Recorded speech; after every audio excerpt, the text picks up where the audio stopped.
My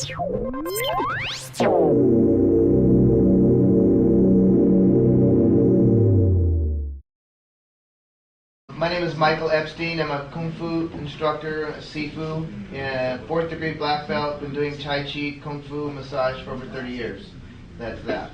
And what I want to explain is basically what we're going to be doing. And it's about Qigong. It's learning how to turn your breath into life vitality. We all have Qi flowing through our bodies.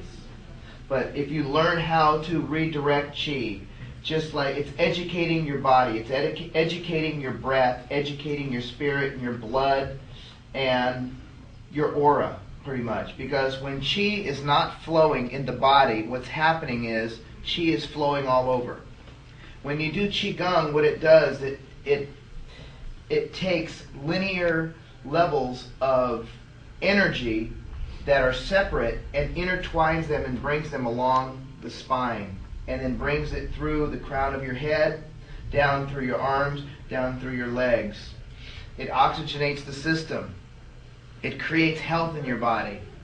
You will notice over a period of time by doing Qigong that you will feel less tired, less fatigued, more energy. You won't get sick as often. You can be around people that are sick and it's kind of like a force field. It's kind of like what the receptor does. It protects you. The Qigong protects you but it's all about you. And that's what's really great. And we talked about the 4 different postures yesterday, and I'm just going to briefly go over for the couple of people that were not here of how to stand and how to really breathe. Most people, again, don't breathe fully through their lungs. They don't breathe into their internal organs. And what happens is disease happens in the body. For one thing, and I know Fred touches on a lot of different things, but nutritionally, we're not getting the nutrition that we used to get when our grandparents were kids. It just isn't happening. The soils are depleted in the grounds. They're growing fruits and vegetables in soils that are depleted, and we're eating that, so that means what we're eating is depleted in the minerals, the vitamins, and the enzymes. The beef or chicken has steroids and hormones injected into it, and we're putting that into our body. You know, we're putting partially hydrogenated soybean oils, we're putting high fructose corn syrup in our bodies. The body does not know how to process that. So all of that combination of things creates disease. You know, your body's searching for minerals and searching for enzymes. And the great thing about Qigong is it's about your breath. We don't grow up in school and say, so how is breathing 101, child? It doesn't happen. We don't learn how to breathe. If you're growing up in China, that's where you learn how to do breathing exercises. Again, the body knows how to breathe, or you wouldn't be standing here. You don't have oxygen for 5 minutes unless you're David Blaine. You're pretty much brain dead. But if you learn how to control your breath, and you learn how to breathe deeper in a relaxed way, in a safe, controlled way, again, like I explained yesterday, it's like weightlifting. You see somebody that first joins a gym, and they look like they haven't worked out. They go to the gym, they listen to a qualified instructor, they eat healthier, and they start lifting the appropriate weights, and over a period of time, you see their stomach starting to get toned, you see their muscles starting to get defined. And you go, wow, look at Joe or look at Susan. Don't they look great now? It doesn't happen overnight. And the same thing with doing Qigong. It doesn't happen overnight. But you don't see the results of the Qigong, you feel the results. You will. I guarantee this. Anybody who practices these exercises that I'm going to show you, which to me is a magic gift, because you don't have to join any membership or anything to do to get this. And it will be on Dr. Fred Bell's. This is the first time that I'm actually going to let this go on Dr. Bell's video. So if you get his video or his DVD, it will be on there. And then what you can do is you can follow it. And you practice these simple exercises, it will increase your lifestyle, your awareness, and unless you get hit by a Mack truck, your longevity of your life. So The postures, what we're going to do, again, women take their thumb and place it under their belly button, and all it is a focal point. The 2 points, lao kung. Everybody go like this and touch your ring finger to your hands. Lao kung. Those 2 points cross over the dantian. The dantian is the center. In Chinese they call it the dantian. In Japanese they call it the ka or the hara. The center. It's about 3.5 inches below the belly button. So it's the 2 lao kung points. 3.5 inches below the belly button is the dantian. So for men, they take their right point that you touched with your ring finger and place it directly over the the dantian. And then the opposing hand, the left hand, which is the yin side of the body, goes directly over that point. And it's the opposite way for women. They take their yin side, place it against the dantian, and then the yang side and place it over the yin hand. Shoulders are relaxed. Head is up. You feel like there's something being pulled, you're being pulled out of your hips. And you're not like this with your shoulders. It's really important that your shoulders are down, your head is being lifted, and you feel like you feel lighter. So when you stand here, what you do is you breathe. Long story short is relax your breath. You breathe to where you feel it tight. So everybody take an inhale. Inhale. Wherever you feel it tight in your chest, just become friends with it. That's what's important. Become friends with where it's tight. If it feels tight here, know that you're breathing there. The goal, long-term goal, is to breathe low into the tummy without raising your shoulders. So this is an incorrect breath. And that's what we all do in life. And exhale. Go up to a friend of yours when you go home and say, hey, put your hands by your sides and take a deep inhale. They'll go, okay. And that's what most people will do. But after you do this, you'll be going, filling, and you look like you got the Buddha stomach. It's not all beer, I promise you. And then you exhale, and it rolls down from the top to the bottom. So wherever you feel it tight, become friends with that, and slowly, by doing the breathing exercises, the tightness will slowly move down. Slowly move down, then it'll start expanding along the stomach. It'll start expanding. And eventually, and I had a couple people touch my waist yesterday, when I breathe, my back expands and my stomach expands. So I'm actually breathing that whole energy around my waist. We're going to do a few different breaths. I'm going to show you the breaths. We're going to do 5 of each, and then we're going to end with one last one. So again, take your hands first like this. I want you to do 3 breaths just like this. Touching your tongue to the roof of the mouth. Inhale, slowly, and then exhale. Eyes open. Inhale again. And exhale. And one more time. And inhale. And exhale. Now let your hands come down by your sides. Notice how the room feels. It feels much calmer in here. Somebody asked me yesterday, well, I studied in martial arts and I was told to breathe through my mouth. There are many different ways to do breathing. But when you touch your tongue to the roof of the mouth, that little nodule, it's very difficult to exhale through your mouth like that. This connects the governing and central meridian that comes around the body. Comes from the mouth, goes down around the perineum, comes up the back to the top of the crown to your crown chakra, and then back down to the third eye and back down right above your teeth in the back, which connects that circuit. So here are the breathing exercises. We're going to do 5 of each. Watch first. The first exercise, remember, it's like putting your hands on a tabletop. Your hands are flat, your shoulders are relaxed. You inhale, you come up. If you run out of breath, remember, just relax your breath and just kind of flow with it. You exhale. That's the first movement.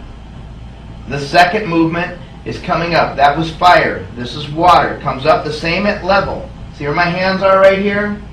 Then it comes around, and then pushes forward. Your hands don't go straight here. They start from here, your thumbs are kind of touching your sides, and it comes up almost in a 45-degree angle. Then they turn towards each other. Now look, my hands are not like this. I'm not pushing and then going like this. My hands are straight, and they come down. So that's the second one. The third one comes up and around, opens to the side. That's all an inhale, exhale, and pushes to the sides, just like this. Now notice as I'm pushing, my hands, my fingers are pointing to the top. I'm not like this. My shoulders are down, my head is up, and I'm breathing into the dantian. And my hands come down. So the first movement goes up. That's the inhale. Exhale, it comes down. The second one comes up and around. Exhale and pushes forward. Points towards each other and down. The third one comes up, inhaling, opens. Hands are right here. Look how close they are to my side. Exhale and pushes out. I'm separating. It's like two people that want to fight. You're separating them apart. It's called separating the universe, actually. And then comes down. The next movement comes up to the top of the head. That's all the inhale. Exhale. And around and down. That's the fourth one. The next one comes up and exhales. Inhales and exhales. That's finishing it. Then the last one goes like this and goes inhale,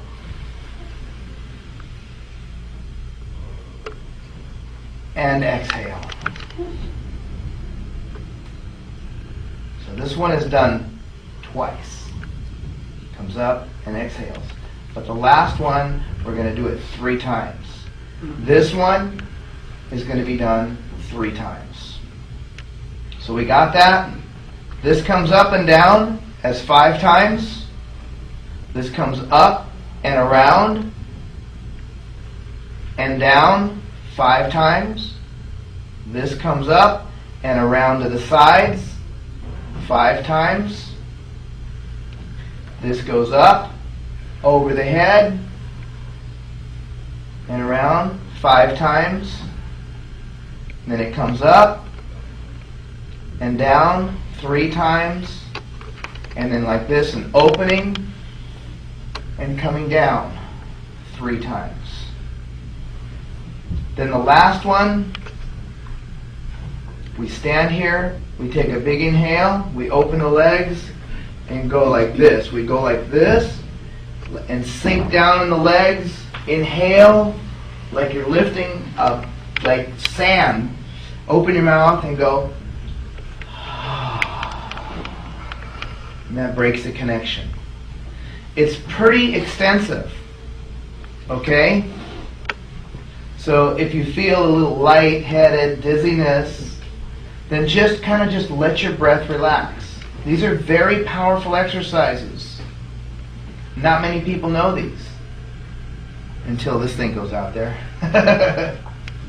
But it's magical. Feeling is believing. We're working on balance with the breath and foundation. Okay, let's do this. Relax yourself. Left hand on the outside for men, right hand on the outside for women. So put a little bit of a smile on your face. Buddha never looked sad, did he? Inhale. And exhale. Let your hands come by your sides. Step out so you're shoulder width apart. Head up. Remember, being dangled by a little silk line, holding your head up. So your head isn't here. Head's right up. Shoulders are down. You feel yourself being pulled out of your hips. Hands like this. Inhale. I don't want to hear anybody's breath. Quiet breathing. And exhale. Slowly with the hands. Not too fast. If you run out of breath, kind of keep the hands going the same speed a little bit, And then work towards slowing your breath down. Hands not touching each other. And exhale.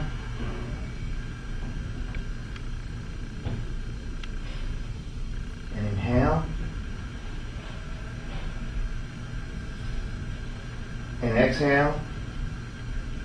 Noticing where your breath stops and just become comfortable with it. Become friends with it. Inhale.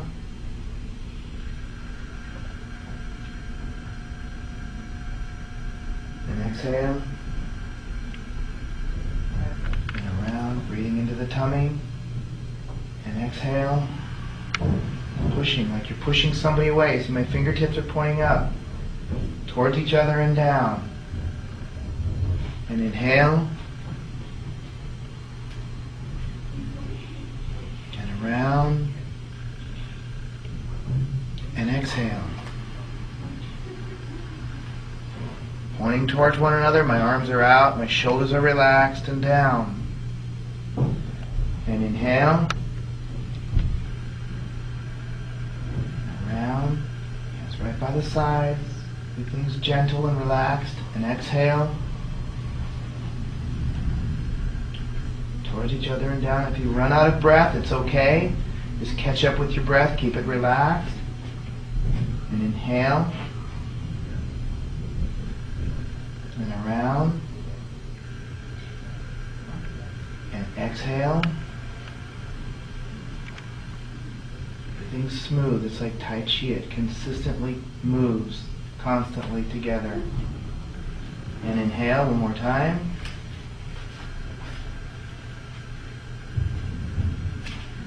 As tummy expands, I exhale. My tummy contracts. And down. Next movement to the sides. Inhale. Opens just like the other one before. Hands turning towards the walls. And exhale and push. Nice and easy. See how it flows. Not rushing it. Doesn't go jerky. It's nice and smooth. I turn. Inhale. And around. And exhale. Push. Shoulders are relaxed, heads up, eyes are open, fingertips go out, and then down. And inhale. And around. And exhale.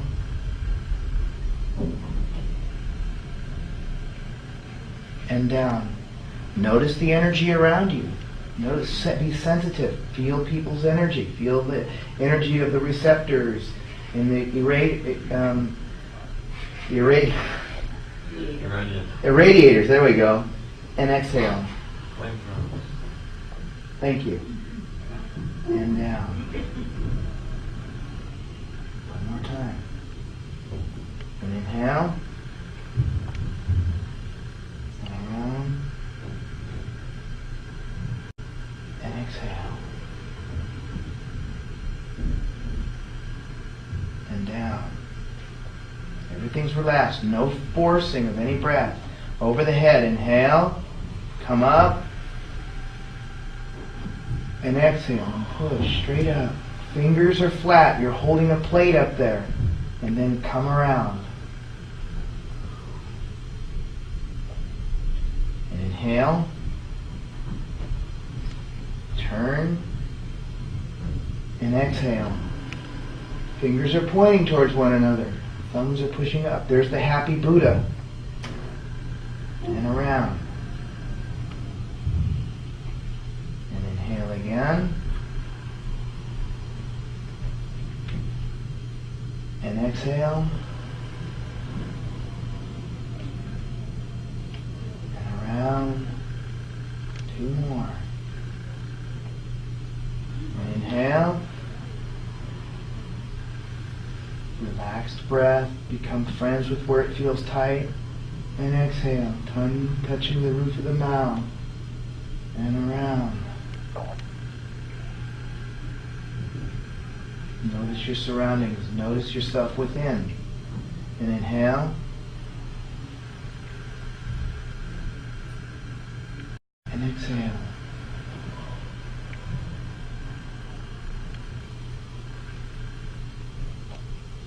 Inhale like this now. And exhale. And inhale like this. And exhale. And inhale. And exhale. Now around like this. And inhale.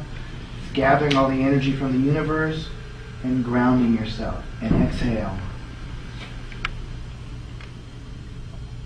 And inhale, gathering all the energy from the universe. Hands come straight in front and exhale. One more time. And inhale. And exhale. Now, go like this and open like this. Inhaling, sink into your knees. Grabbing big pile of sand, feel it go through all your fingers, and go like this and go. Bring your right foot to your left foot. Take your hands, place them back on the dantian. Take a nice deep inhale. And exhale. Again, inhale. And exhale. One more time. Inhale. Let your hands drop. And exhale. Shake it off. We're going to do something that's really cool too. Just shake it off a little bit. We're going to wash the chi. Take your fingers like this. It's going just like this. Washing. Just like this. Fingers across above and below the lip. Now, across the forehead, just like this.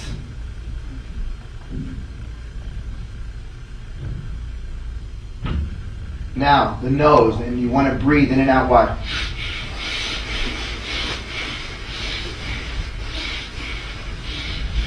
These two fingers, the ears, just like this. Can't breathe in and out of it.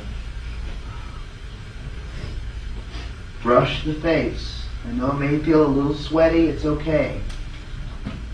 Just like that. Now brush the hair. Just like that.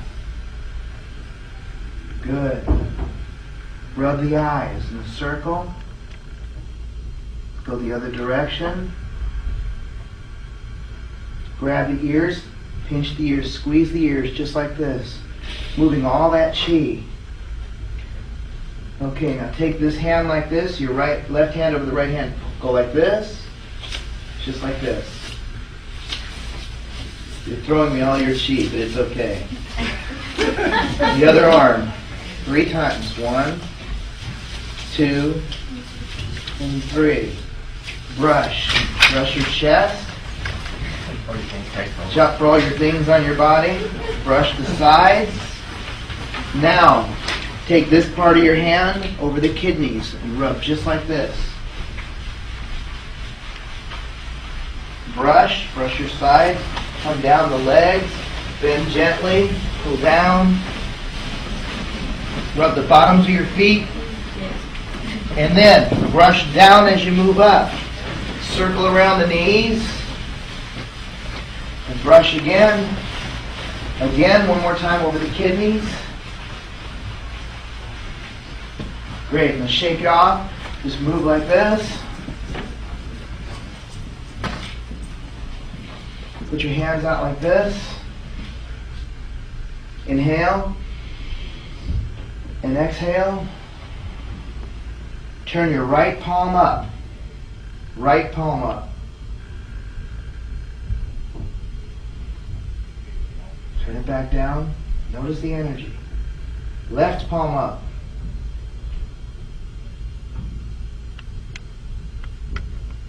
And back down. Both palms up. Take a big inhale. Look up to your hands. Turn your palms out and exhale. Inhale, bring your palms out towards the front just like this. Bring them in. And exhale. Namaste. How you guys feel? First next thing I want to talk about is what this does over here. And this is called an ion shower. And what happens is this is what this guy does. You ever notice when you get up in the morning, you're more creative than you are if you get up in the morning and go out and run around in traffic and come back? You know, get around where cars are or trucks or anything. You just notice your creativity will change. Well, what happens is, 8 minutes exposure to carbon monoxide is 24 hours of symptoms. It's how Valium started. Valium addiction started in housewives years ago, because the husbands would drive on the freeway, and in the output product of a plant, a business, you get on the freeway and drive, say, for an hour in traffic. You've got a lot of carbon monoxide in your system. You will not be effective. Most people aren't anyway when they get to work. So they get to work, say, at 9 o'clock. It takes 24 hours to get rid of the gross, the lighter symptoms, and 2 or 3 hours to get rid of the gross symptoms. Gross symptoms of carbon monoxide poisoning, besides passing out, are irritability and anger, which then is followed by a shortness of attention span, insomnia, and sometimes vertigo, not too often, and then also shortness of breath and lowering of energy. These symptoms severely fade usually after 7 hours.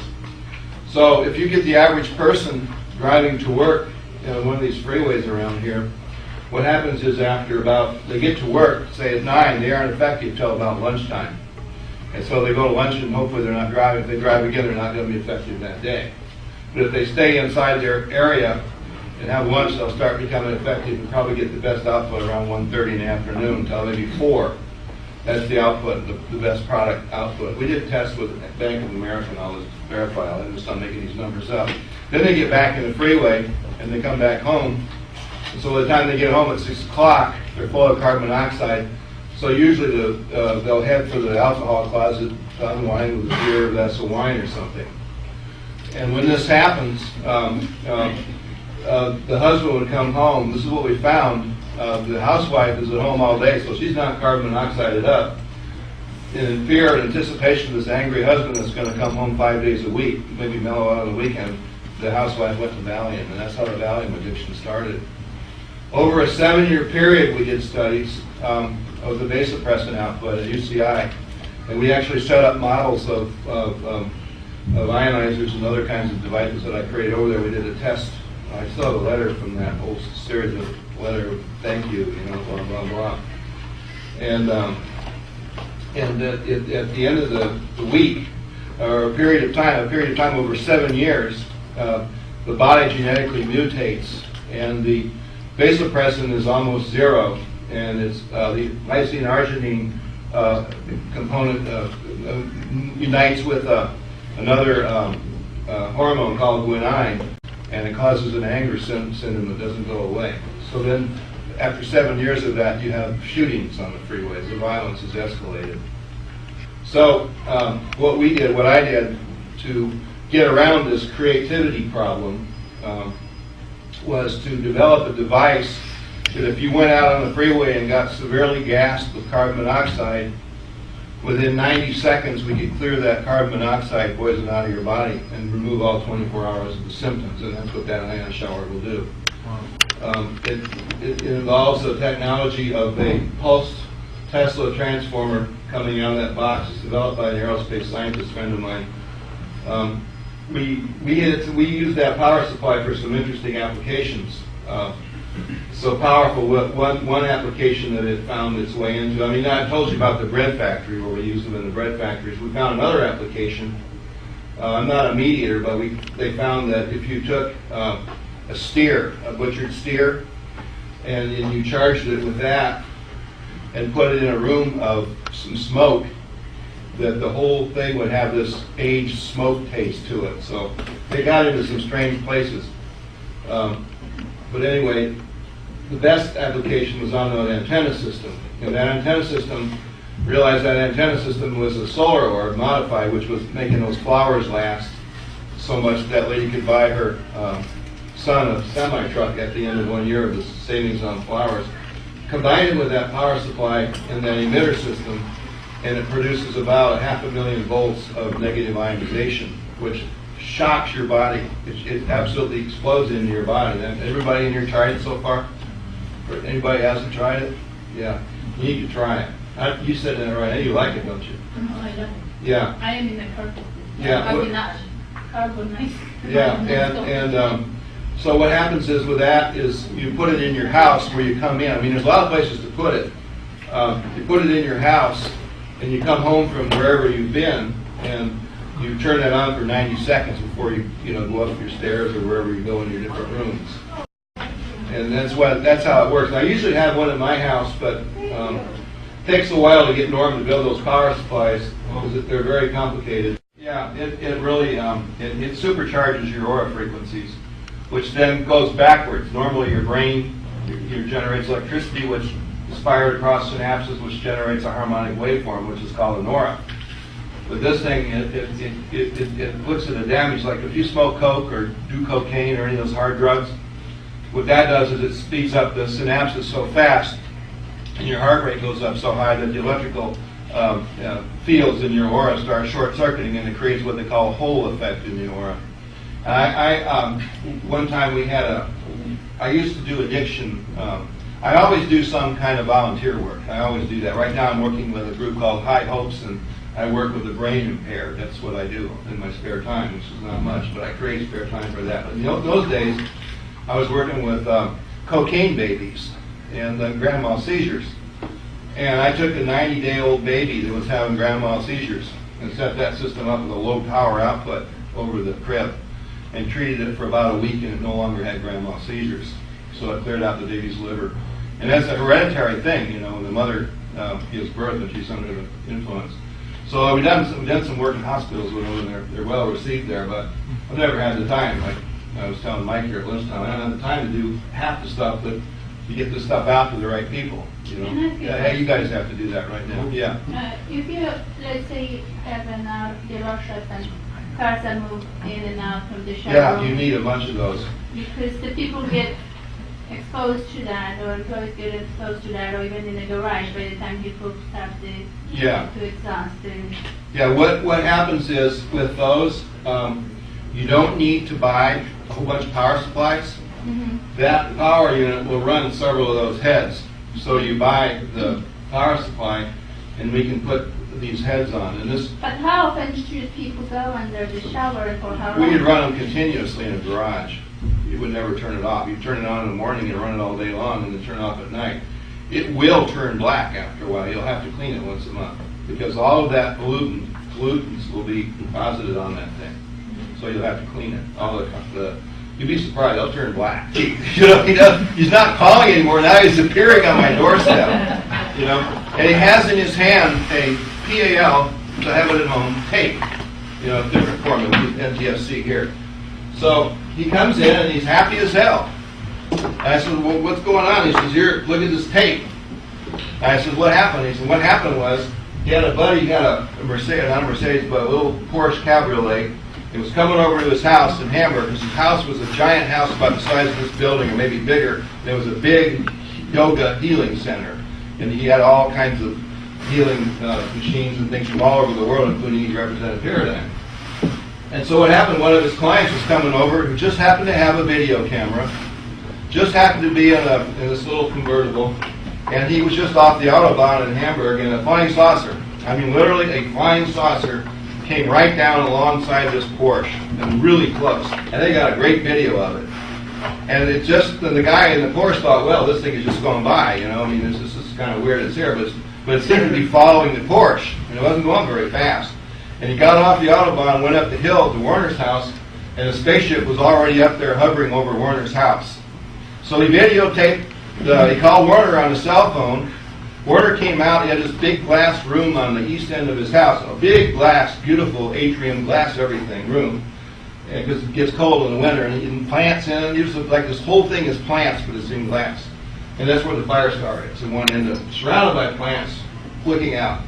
And there's a saucer out there, and he's videotaping it. And so Warner goes out and sees the ship himself, he's got the video, so he comes personally, he gets on a plane, flies down that afternoon, this happened in the morning, about 8 o'clock. He flies down and hands me the video. He says, "You're right, it works." It's cool, you know. That's how he was. He had to literally bring the video. So that was what I call an extreme experience. And so a lot of people want to become contactees, and so what I would train them in Europe, I was training a lot of Radionic use these things, Mallorca, Spain. A lot of guys were using these for a lot of different things, and mostly connecting with ships. Why do they come? Huh? Why do they come when you put that stuff? Because when you amplify, when you're pure enough, and you amplify this thing, I didn't design this, and you just felt it, those of you in the front. What happens when it's not augmented properly? They come. They just come. And this is a communicating device. They telepathically, this will hone up your telepathic skills beyond anything imaginable. And like I was telling you with Barbara Streisand, clearing your voice out, that's just chakra cleansing. You know, anytime you have a vocal problem in your range and you haven't sung in a while, you're just frozen. You know, so that means you need to relax that part of your muscle and tonal system, and there's probably something wrong with your hydrogen in that area. Because it's like not changing the oil in your car often enough. Same thing, the engine won't run. So that's what these do. They're all over this planet, and they're totally amazing. I remember another time, one more incident. We're out of I'm not at David. David Tickle has a band. He had a studio in Calabasas near Malibu in the early 90s, before I moved to Hawaii, him and Ann West. And he's doing a band. He was working for Interscope at the time. And he was recording a band called the Four Non-Blondes. I don't know if you ever heard of them or not. These girls were something else. And he's getting like 10 grand a day to record these people. He's a very good recorder. He's one of the best in the business. Like I say, he does Elton John and all these guys. And so he calls me up one afternoon. I'm down here in Laguna, and it's 100 miles to Malibu from here, exactly on the dock to where he lived. And he says, "Friendly, I really need you to come up." He says, "One of my fire stars fell down." He had 3 of them in the studio. And one of them had fallen off the ceiling. And he's like with microphones. I remember when he did Tony Childs the first time. Nobody else could record it. She just sing quite right, but he did it with the microphones. He fixed her voice. Well, the same thing was happening with the Four Non-Blondes. And when that thing fell down, it pretty much fell apart. And he had 2 of them up. 3, the studio was probably as big as this, with 3 of these, one in the ceiling and 2 in the corners. And it fell down. He says he had to stop because it changed the vibe of the studio so much that he couldn't record properly, and he was having a problem with the lead guitar anyway. So I drove up there, and he called me around 2 in the afternoon. I get up there around sunset. You know, it was pretty late. It's a 2.5-hour drive up there through the traffic, 5 o'clock traffic. So I get up there, I put this thing back together, and took a bunch of parts because it's badly bent, so I actually rebuilt the thing. I put it back up on the ceiling, and he's inside the studio, and they went back to recording. Well, about 8 o'clock that night, it also sped up the karma. About 8 o'clock that night, you know, I don't know if you guys ever worked in a recording studio, but sometimes musicians can play great live, but when you get them in a studio, they freeze up. They freeze totally up. I don't know why. I had on my Andromeda with Love, where it starts out with that poem. Those of you heard it, you know, that poem in the beginning. The guy there, James Andrew, who did that, he's a well written up as a college poet. He's been in all these famous books. And he couldn't do his poem. The whole band, the whole thing is done. We went to put the poem on the front. It took me 3 days to calm him down to read a poem that he wrote, so I could put the music behind it. He froze up. Well, the same thing happened with the lead guitar. She got fired that night, actually. And but anyway, this was all an interesting evening. So I'm standing out there. David, of course, was mad at her. Kicks off me and 3 of the Non-Blondes are out in the studio outside by the pool in a big patio, a big remote area where they are. He's inside with a guitar player. Fire stars are up, and this huge flying saucer came down and hovered right over his studio. Now we wanted to run in and grab him and bring him out and show it to him, but this guy, he's a little guy, but he's really mean when he's working with an artist and it ain't working. So you don't want to get within 50 feet.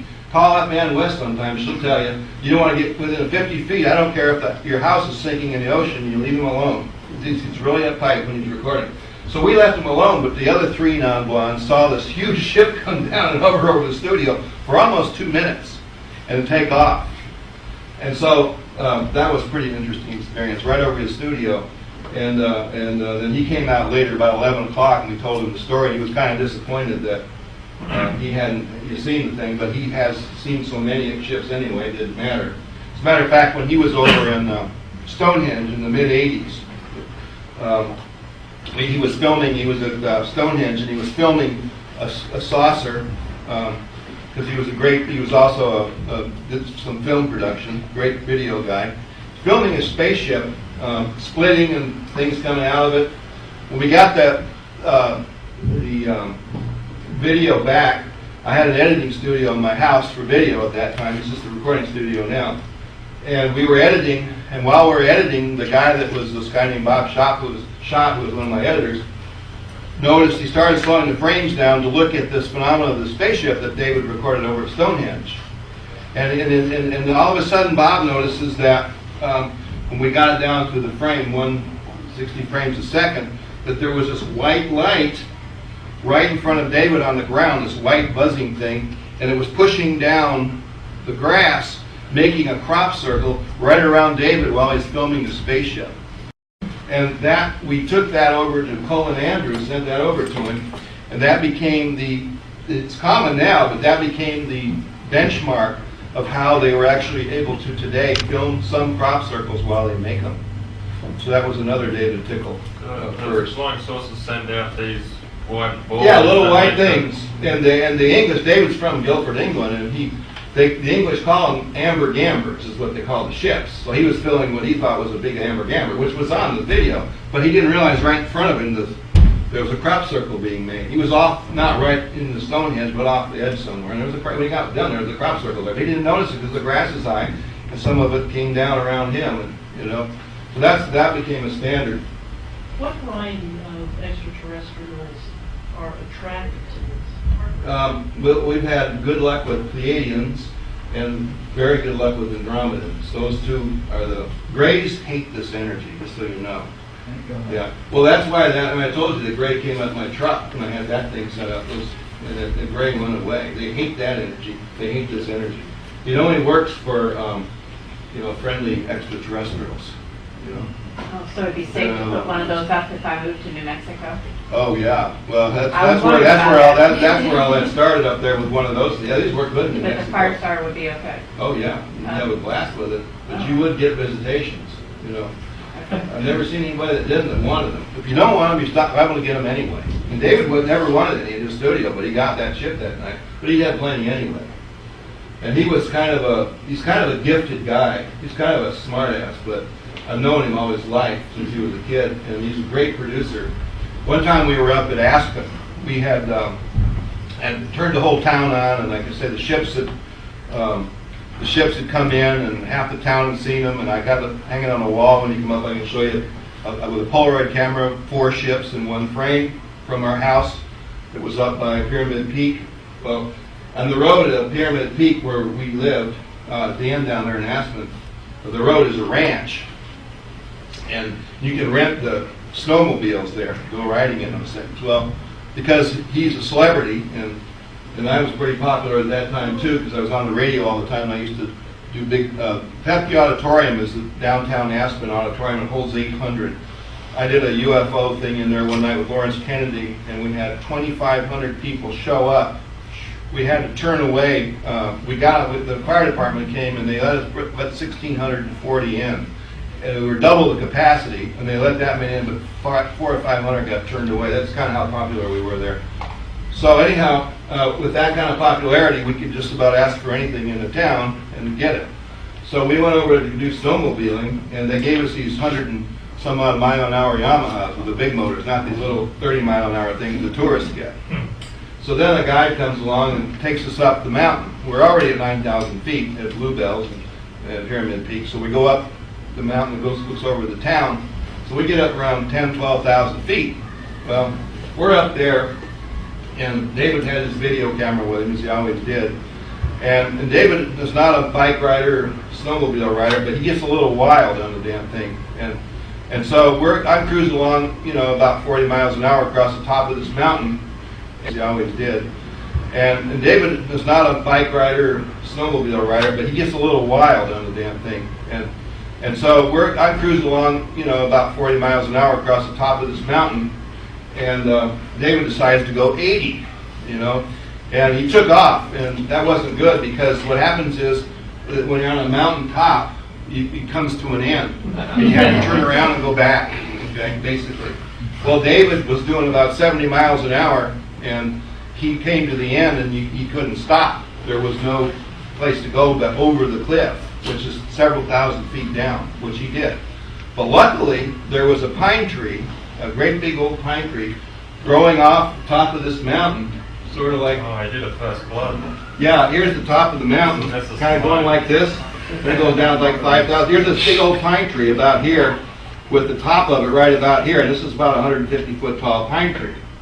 So David came out, hit the top of the pine tree, bent the pine tree back about here, videotaped with a camera straight down 5,000 feet, threw him and the snowmobile back up to the point of launch. Yeah, that actually happened. Yeah, and the snowmobile landed right about here, where if it had gone another 10 feet, it'd have fallen back over, and he landed back up on the very top. And he sprung off the very top of a huge old pine tree. I mean, the very top of it. So that was kind of another thing. So David Tickle stories, there's a lot of those around. So he got back on that snowmobile, and he was a little shook up. We on the way back down, we stopped in the forest, about a few thousand feet lower. He got off to go to the bathroom in the woods, took a picture, and there was this perfect Andromedan rainbow being standing by a tree. And he took that picture. He still has a photograph. Perfect. It was about 8 feet tall, perfect being, but all in rainbow colors. He still has the picture.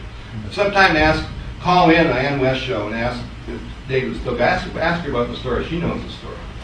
And so I guess the Andromedans were looking after him that day, because if he'd have missed that tree by a foot, we'd have no more David Tickle. So these are some of the stories. And Shake, Rattle, and Hum, that album U2 would have never come out, which sold 30 million copies in '85. And it was the next album that came beyond that was Michael Jackson and Thriller. But so that's just some of the interesting stories that goes on, behind the scenes with what we do with all this stuff. Okay, we have a guy up in Canada who usually comes to these seminars. He was here last year, I think. His name is Joe Randazzo. Now, some of you might have met him. He was a Canadian. Did you meet him when he was here or not? No. Okay, he bought a Firestar from me, I don't know, 15, 20 years ago, and he put it in a room. And he went out and he bought a vibrating chair that cost like $5,000. He bought and he didn't have a lot of money, he did this gradually. He bought a stereo system with headphones in it, some ungodly amount of money for a headphone stereo system.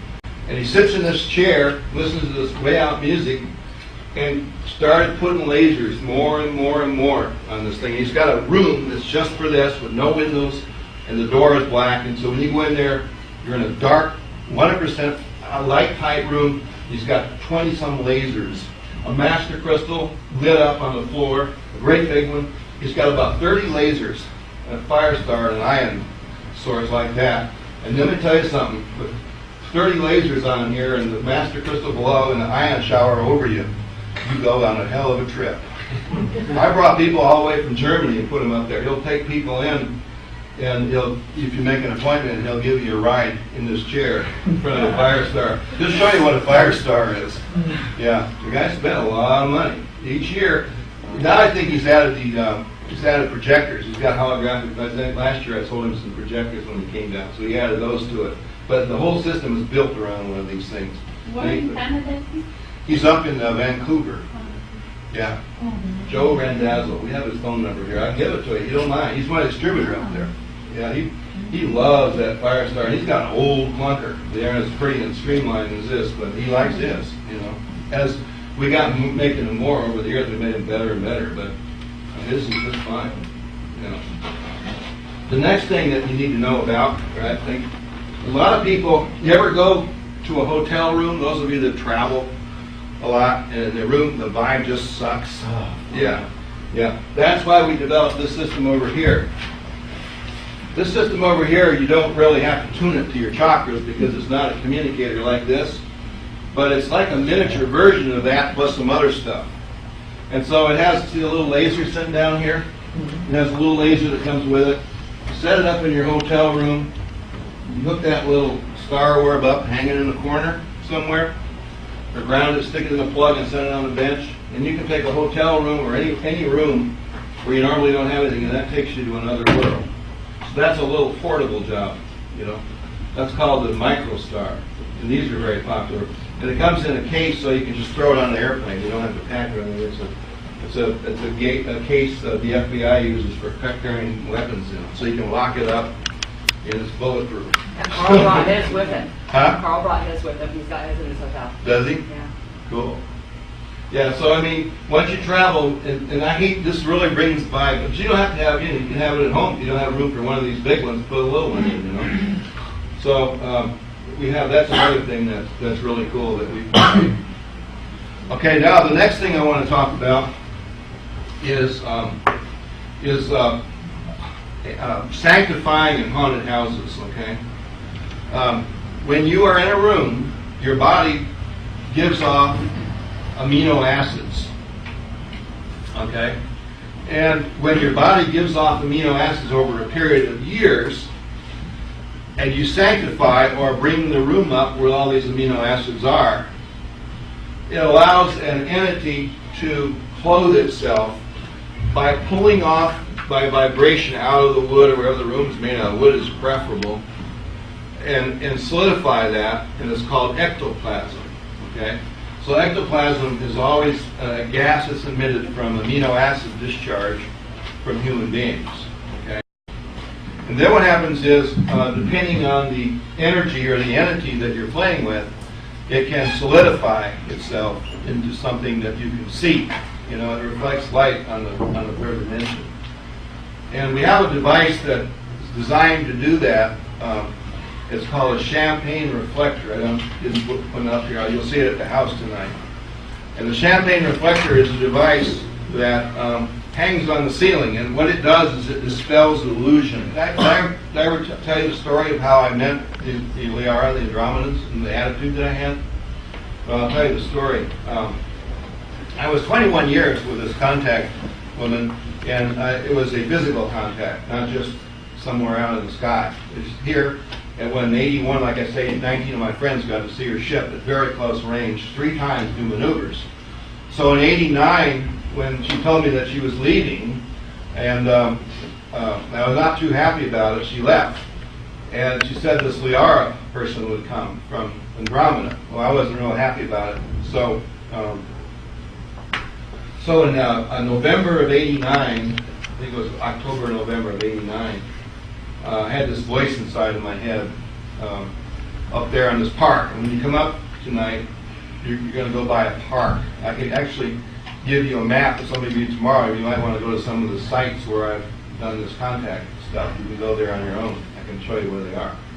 And there was no park there then, obviously, where this was. Well, this wasn't when the park was there. It was a big park. It was just been built. And there's tennis courts, and they run and jog. And it was a pretty good-sized park on the top of the mountain right up here. Should we take some of Marco's stuff with us? Yeah, that'll work. Well, you never know. Times have changed since those days.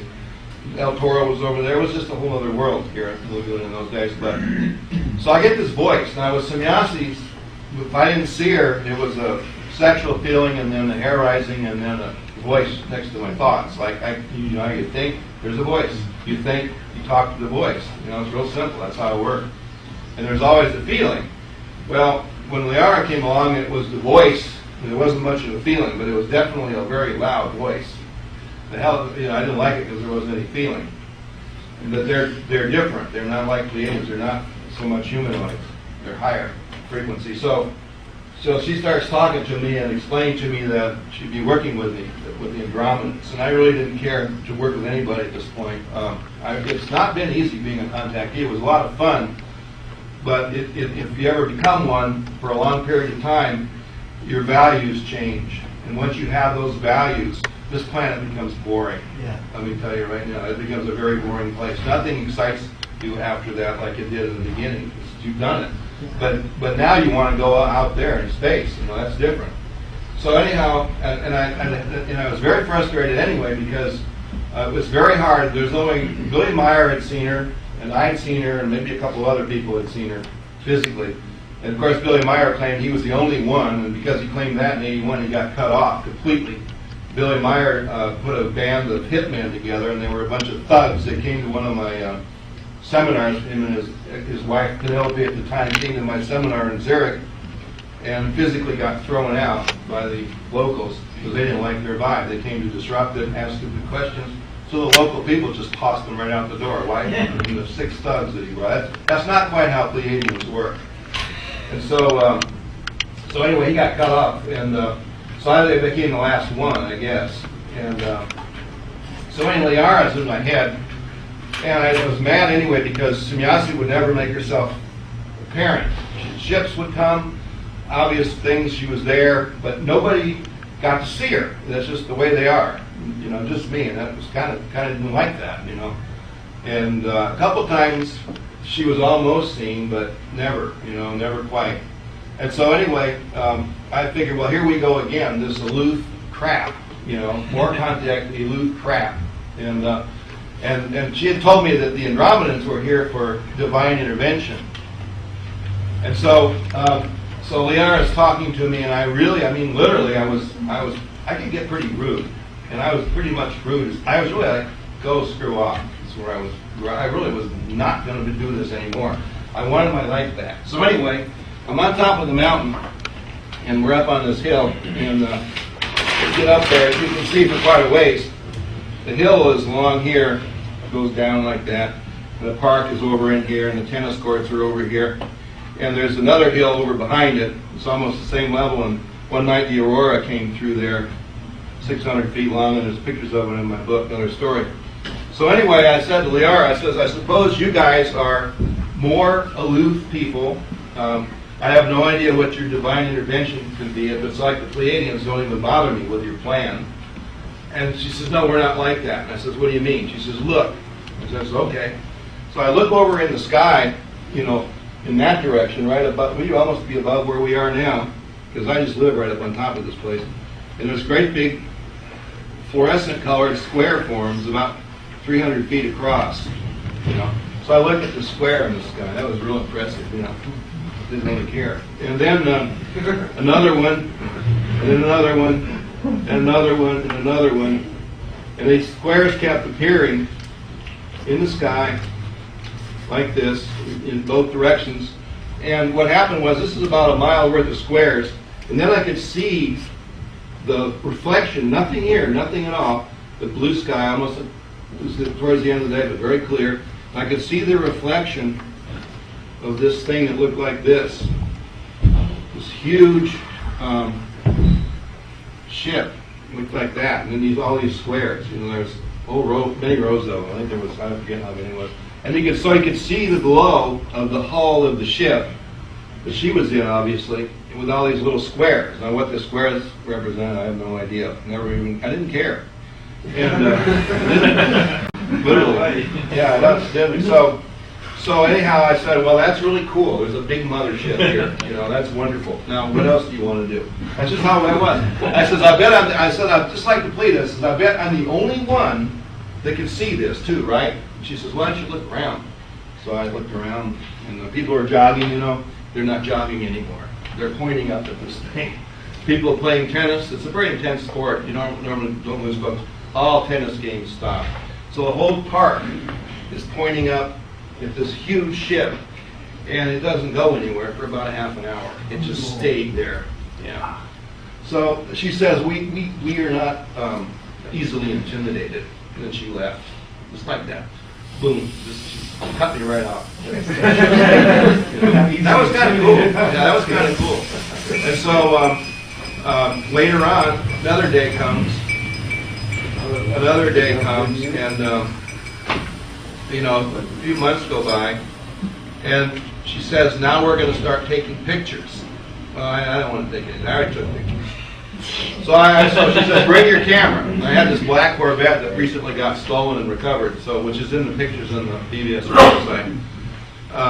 So I don't grab my 35mm camera. I now shoot with a a really high speed, like a 18 megahertz camera or something I have now.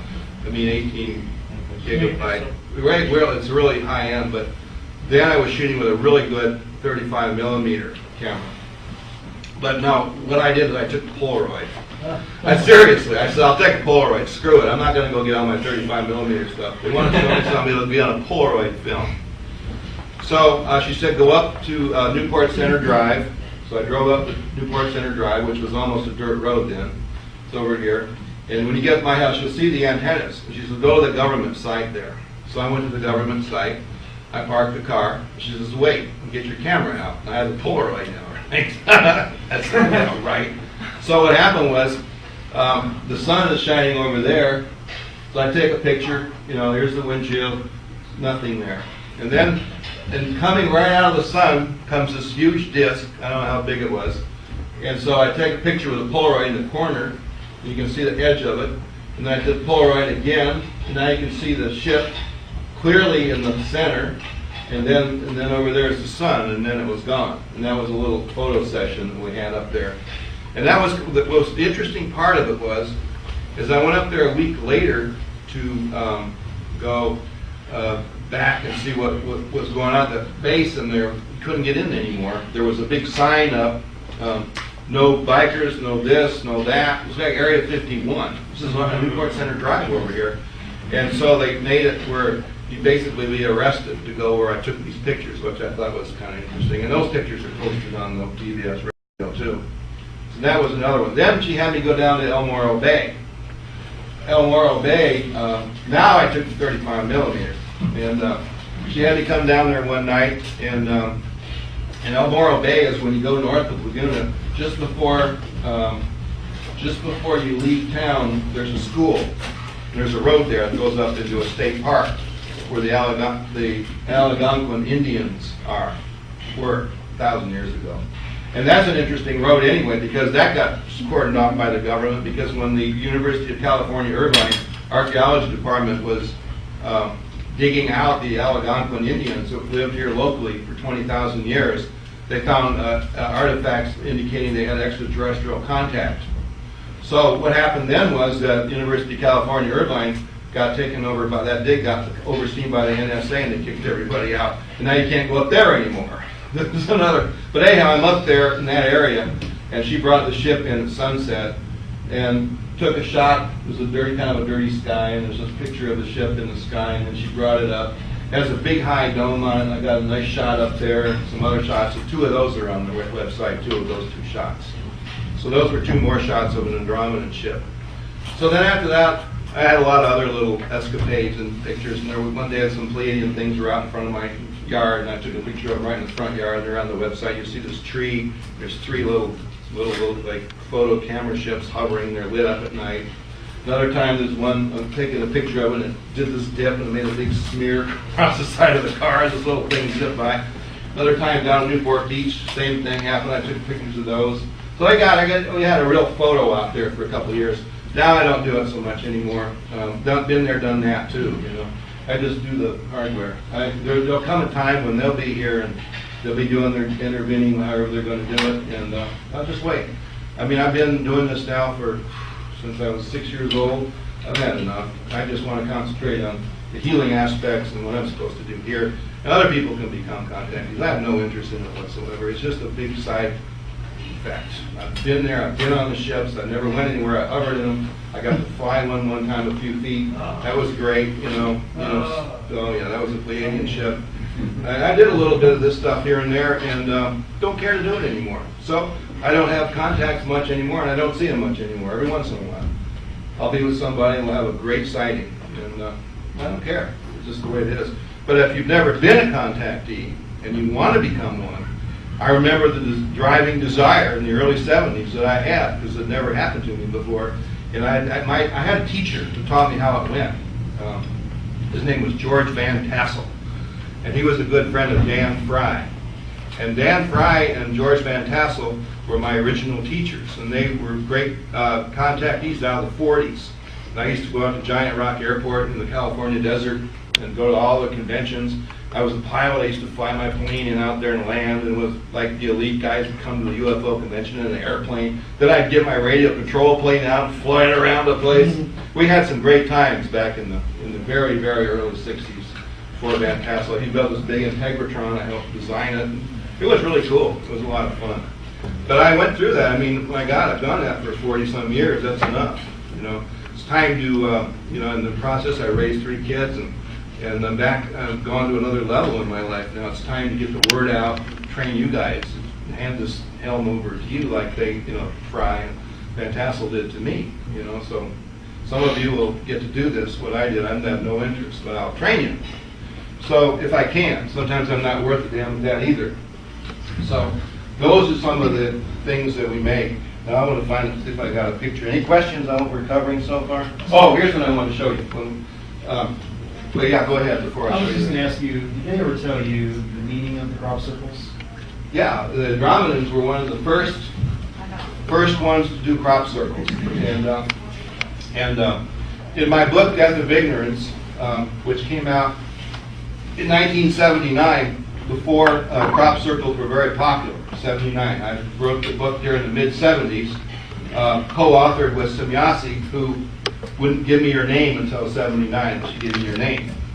That was in the early days. And what the early crop circles were all about, and you'll see them in my book as drawings before they were crop circles, was about the energy channelings of the chakra system in the body, in the central nervous system and the life force. And that's what the intention was, is to know the energy systems in your body. That's what they were all about. That was the first ones. Later on, they began to give more coded information, and it had to do with being there guiding things behind the scenes, more about deeper entailed body's functional systems, trans-dimensional energy fields, and they would portray the energy. If, for example, I'll give you an example. If you take one of my systems 3, which is 7 irradiators. Now, if you were to look at that, okay, when we set up one of these systems, you have time zone 1, which is at the north, okay, time zone 2, and you got 7 time zones, each separated by 52 degrees, which is the exact angle of the face of the pyramid. So it gives you pi, forms pi. Okay. Normally what we do is we'll put, if you're going clockwise, we'll put an amethyst here, which is a mohadra, and it's only 2. So what you'll see in the energy field of that, you know, when you look at the scalar waves, how they collapse and go up and down depending on how you modulate the chambers. In T1, you'll see, here's the center. See T1, T2, is 2, number 3, and then, we can't get this right, 4, and then T5, that's going to be out of proportion, T6. Yeah, that's right, T6, that's 7. Let's see, 1, 2, 1, 2, 3, 4, 5, 6, 1, 2, one more down here. Okay, so what happens is, if you look at the scalar wave, you'll see this pattern. It's just a double spike. And then if you look at the next one, you'll see another pattern like this forming, going out, there's the neutralizers in the center. And the next one you're going to see like this. And it's going to get all the way up to the, you know, the last one, T7. It's going to be 960 of those things going across there. So what you end up with the energy field is a mandala. And so if you were to take this and put it on a carpet, bring it out to Tibet or India, you'd see where those patterns come from on those old Indian carpets, you know, Persian carpets. It's those energy fields being mocked up by this kind of these kind of field generators. And so a lot of those crop circles started to depict this form of energy. And this is not the standard energy. If you look at my books, you'll see it much nicely drawn out flow energy fields. And so what happens is, what you do as the person in the Systems 3, you're in there, and you put different stones like, you know, amethyst, emerald, ruby, you know, yellow sapphire, all the way around to a diamond in there, it will create these fields, these different modulated levels of the scalar wave. And so that's what that's all that stuff was. And of course, we're seeing crop circles laying these patterns out at the same time we're actually building the hardware that makes the patterns. So we were kind of working along with them. And I don't know if that will do it or not. Yeah, you can start to see how the fields are. Now, I don't bring the slideshow. I haven't had time to put the slides over here, but I've actually photographed all these fields. We photographed scalar waves, and I have a slideshow that I need to switch over to the computer here that shows all this. But I got tired of the slideshow. But this is, you can see how these fields generate. And this is all in the book. And the reason I don't push on it so much in the seminars anymore is because you can read about it. And once you understand what you're reading after seeing a basic presentation here, you can understand and put it together for yourself. It does require homework, yeah. And they're basically in problems with the energy they give off. Like, the sense is really Cold. Cool? Cold. They're not very emotional. No. The first time I had it, it was a heart attack. That's the best I could describe it. I thought I was having a heart attack. It's the best description. You know how your body goes to sleep, and then you stand up and there's tingling and all that, you know? Well, that's what it's like. It's tingling all over. And it's radiating up and down. It's weird. And it's not very comfortable. I never liked it. But I got used to it after a while. And then finally, I got hardened to it. And then it became softer. But it's intense. You know, there's no sense of humor of these people. You can't fool around with it. They don't allow it. They just don't acknowledge anything. You know, Billy Meyer, for example. I mean, being a vegetarian, I understand this. Billy Meyer never was. He tried to get Semyasa to eat a hamburger once. Okay, what does Semyasa eat? Something that resembles a chlorophyll tablet or something. I mean, this is about what they eat, and they don't eat many of those. You know, they don't eat basically. And Brahmins don't eat at all. They just absorb energy. But so as insane as that was, she kidded around with him and getting his hamburger down. You know, and I fool around with her every once in a while too. And I did that for 7 years. And in that 7-year period, because I kept going off on other subjects, we never got down to business, and she told me I was the worst contactee she'd ever worked with. But she was stuck with me. She didn't like me. Our very first, very first contact I had with her was on 3096 Nestall Road. You can go to that house. It's on the other mountain over there, 3096 Nestall Road. I got pictures of it, but you can go to the place and look at it. In those days, it was out over the valley over there, but there was no houses. And I brought the ship came down because I was getting pushy to have a contact. And I had 6 or 8 people, and we were doing this power group in the house at the time. She came at 3 o'clock in the morning, and the house was on the edge of a cliff, but it didn't have an ocean view. It had a mountain view, all mountains, nothing back there but mountains, wilderness, wolves and coyotes and snakes. And so it was great, you know, it was great outdoors. So she came at 3 o'clock in the morning. And there's a row of houses up along Nestall Road. It's called Top of the World. That's the area of Laguna. And all these dogs are barking. And this girl comes down. The way it was foggy, and she's hovering off a cliff, and the door slides open in the ship. And she's standing there like this. And she looked 8 feet tall, but she's only 5'2". But I mean, from the way it was lit and everything, it was kind of weird. And she says to me, "This is my first contact with her, you know." And the ship is there, and the people in the house won't come out. They're afraid. Yeah. And the dogs are barking, and the porch lights are going on, the back porch lights are going on. And she says, you know, to me, she says, "This isn't how we're supposed to do this." And I says, "What?" She says, "You know that I was coming." Because I had drawn a picture of her, which is hanging in my house, which you'll see. Tornado, this guy who was a sitar player in Ravi Shankar's band, and I had drawn this picture together because he had felt her energy too.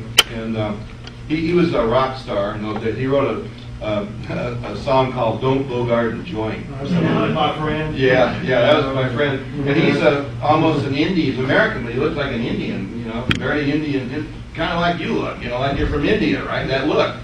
And he played every morning. I'd get up in the morning when he was living with me. I had a room up there.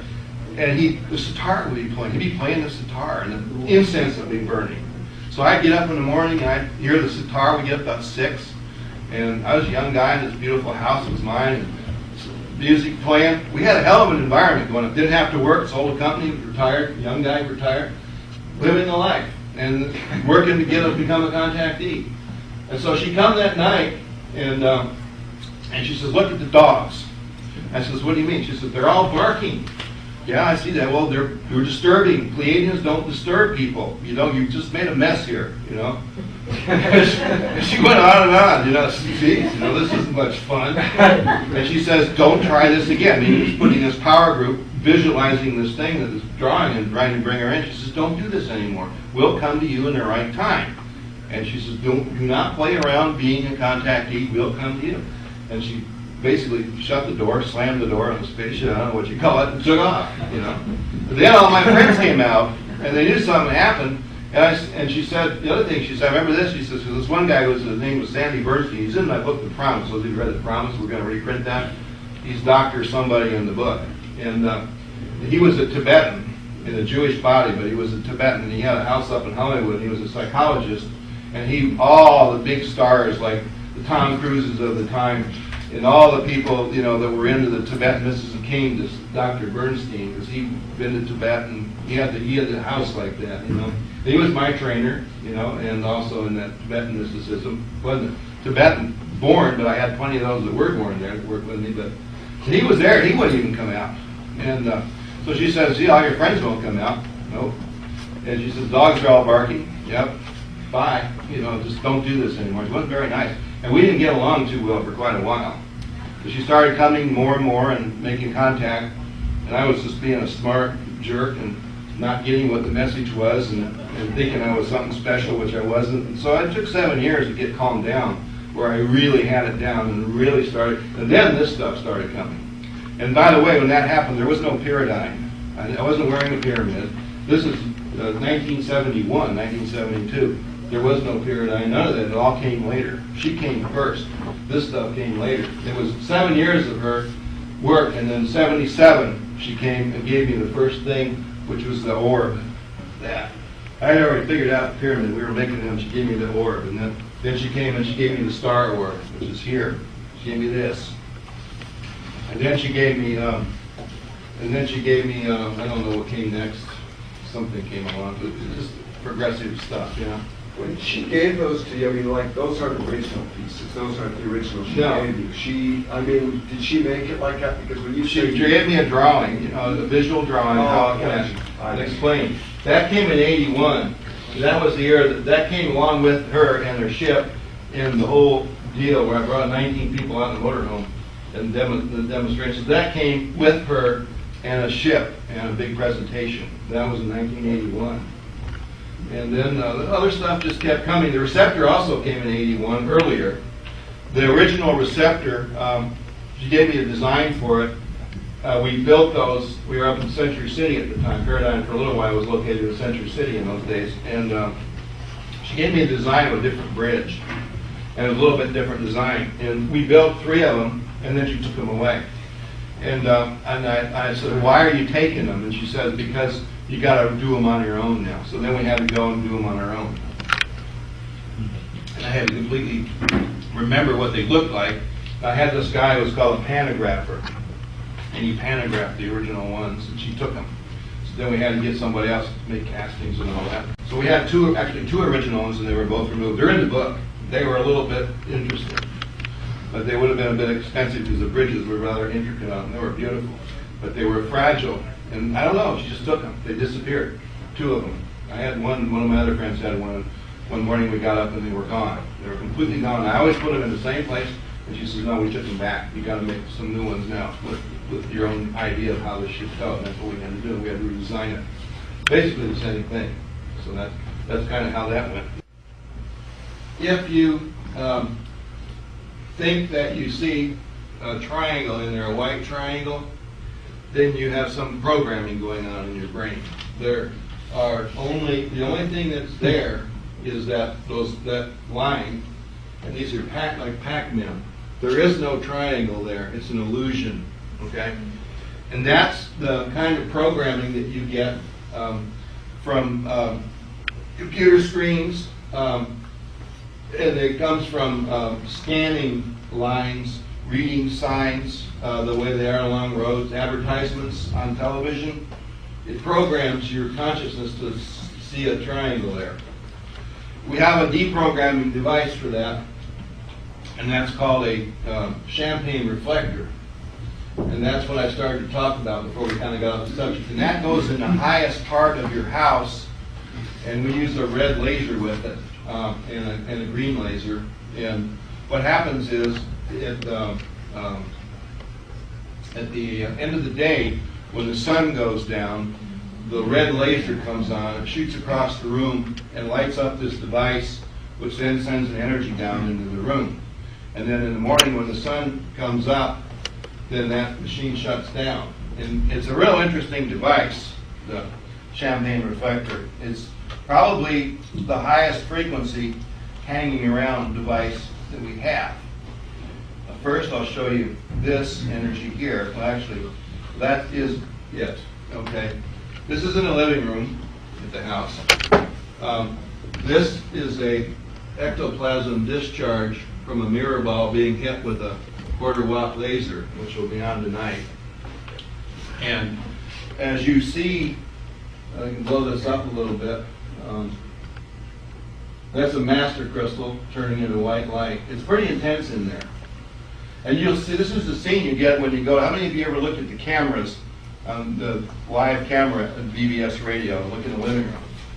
If you look in the living room at certain times, you'll see this phenomenon going on. Probably maybe once a month we get everything fired up, but you'll now be in it tonight. Okay? So, and that painting changes. It's got a face. What is up with that face in the painting? Well, it changes. It's an energy painting. I saw that. It's a Pleiadian painting. Sumyasi and I did that together. I saw that and I couldn't believe what I was watching. Yeah, she did. She and I did that one together 30, 40 years ago. There's two of them, actually. And what you'll see it up there, because this side is the physical kingdom, that's the astral, and there's a cross. It's made I with, saw that. Yeah, Yes. yeah, It disappears and comes in and goes away. Yeah, it's a Pleiadian painting. And then I've got a few of those up there. I haven't painted since she left. So anyway, inside the champagne reflector, which is here, is sanctified, and when this plasma dropped down, this angel flew in, came out of it actually, and that's an angel. And if you look at the computer screen here, it's a lot clearer. But it's also on the website. And then in this other picture here, this photographer is a German photographer, and he's one of those guys that can go around and he's really high and he can take a picture of a formation of energy, and like in Queen Mary, he can photograph that little girl that lives down there. He does those kind of pictures. He knows what he's doing. He's a psychic photographer, and he's also a musician, and he knows. He's very sensitive, and he knows exactly when to shoot to get these kind of images. I could never. This all happened so damn fast, but he was there. He saw all of it. He grabbed it on film. And then he zoomed in on it, and when this angel creature flew out of the champagne reflector, now you can see the champagne reflector, the shape of it. It's sort of like that, a little different. And as the angel energy flew out, it couldn't remain sanctified any longer. And as it got across the room, it went into zero. You couldn't see it at all. Once in a while, when we do a group of people, that happens. And something like that happens. You never know when it's going to happen, but it does happen. So that's one picture that I think is pretty cool. When I do the music, you look at the book, you'll see the waveforms. When I do the music, it's the timbre. Yeah. It's the timbre that makes the energy work in the music, and the timbre is like the difference between the sound of a violin and the violin of a piano. Okay, so that's the timbre. And so anyway, it's pretty interesting.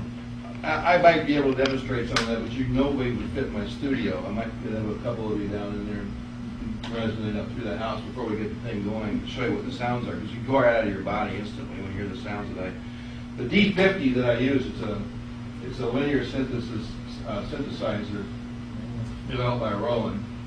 And it's the only one that ever had the right ability to do the sounds that I need. And I took a sound of a Pleiadian ship and I processed it through a processor and mixed it with the D50 and scrambled it all together to come up with the sounds I have. They're very unique. Okay, so that kind of winds this up.